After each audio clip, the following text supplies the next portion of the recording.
Hein, mais bon, c'était des gens ordinaires, hein, c'était des gens ordinaires les gens qui résistaient, c'était des gens ordinaires. C'était des gens ordinaires, c'était justement ces gens qui avaient certainement une excellente santé mentale. Hein. Vous savez, mes parents étaient dans la résistance pendant la guerre. Tous les jours, tous les matins, je remercie je ne sais pas quoi que mes parents étaient dans la résistance. C'est pour moi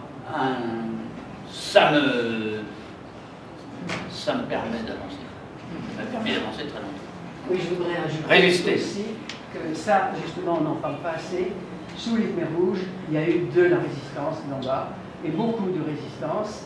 Et à l'époque, en 1978, il y avait, y compris des anciens Khmers rouges, hein, les Kamapibal ou les Lyotia, les soldats ou les civils, hein, les apparatchiks, qui se rendaient compte que le régime menait droit au mur. Ils sont partis dans le maquis, ils ont formé des troupes, et dans tout l'est du Cambodge, ils ont même libéré les prisonniers, ils allaient de village en village, ils volaient des armes, ils prenaient le maquis. Autour du Tonlé Sap, il y en avait considérablement aussi. Et si les Vietnamiens n'étaient pas rentrés, c'est toujours la question qu'on se pose, hein, le régime était devenu de plus en plus fragile et probablement qu'il se serait effondré lui-même. Il y a combien de livres sur ces résistances? Il y a 50 livres sur Pol Pot.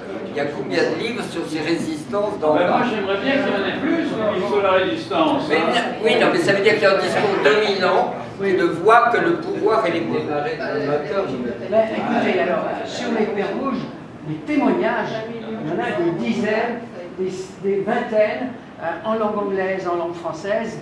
Moi, j'en ai lu énormément, et tous c'était des résistants à leur manière. Il y a, sur le Cambodge, le Kampuchea démocratique, on dispose d'une bibliographie absolument gigantesque. Hein. Il y a les historiens, maintenant il y a le psychiatre, le psychologue, il y a les témoignages, les autobiographies sont extrêmement éclairantes. Il y en a des quantités, et elles sont toutes différentes. Et c'est pour ça que David Chandler dit à tous les Cambodgiens, écrivez, parce que chacun a une expérience différente. Voilà. Est-ce que vous avez encore des questions? Parce que je pense que là, on soulève des questions de fond, fondamentales.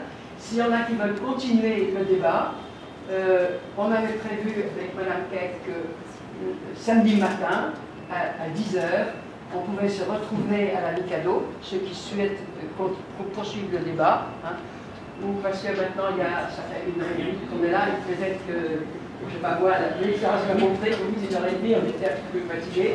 Mais donc, si vous avez encore des questions, allez-y. Si vous préférez vous retrouver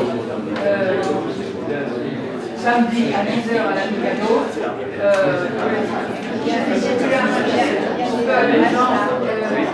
indique leur nom. Alors, si vous avez d'autres questions, n'hésitez pas.